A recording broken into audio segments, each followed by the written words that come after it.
What does present day idolatry look like? In Exodus, the Israelites make for themselves this golden calf and they worship it like an idol.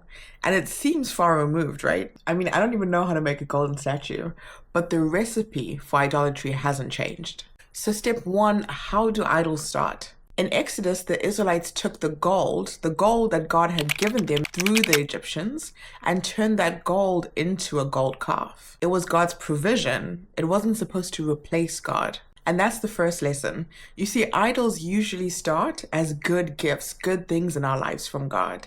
That could be our job, our talents, our platform, our partners. All good gifts, all good things to have, but we corrupt it and turn it into an idol. And that brings us to lesson two. How do we know when we've made something an idol? You see, it wasn't just the fact that they made a golden calf. It was the fact that they started giving this golden statue the attributes of God.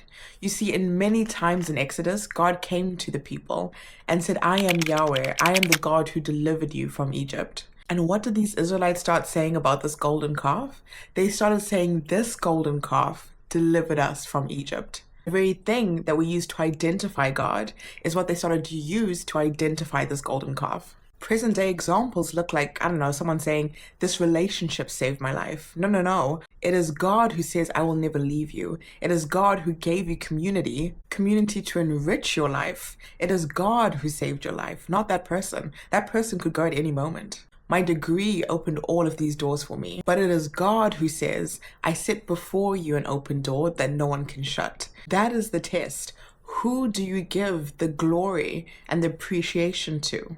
Who gets the trust and the credit? Who will you go to when you are in need? So the final question is, how do we get into this position? How does idolatry come to be? And we can learn from the Israelites that there were two main things. Number one was worry and impatience. And number two was lack of intimacy with God. You see, when Moses was communing with God for 40 days, they started to panic. They wanted something immediate, something visible. And we do the same when God seems slow, when he seems silent. Instead of waiting, we grab onto something that feels tangible and present and now. And number two, they had a lack of intimacy. You see, if you remember, God actually called the entire Israelite nation to be a nation of royal priests. But it was the Israelites who said, no. Moses can be our mediator between us and God.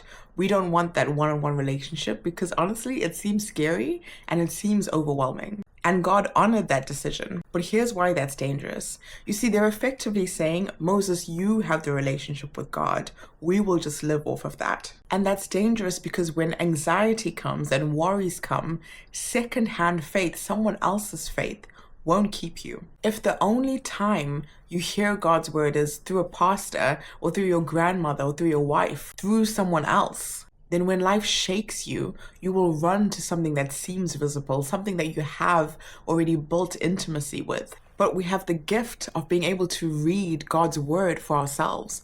We have the gift of being able to approach him directly, one-on-one.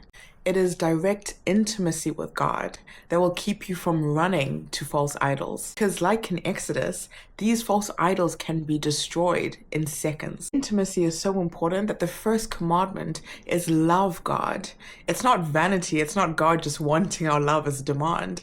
It's him recognizing that only through intimacy with God will carry you through times of wilderness. Unlike this generation, it will never benefit you to trust anything more than you trust God.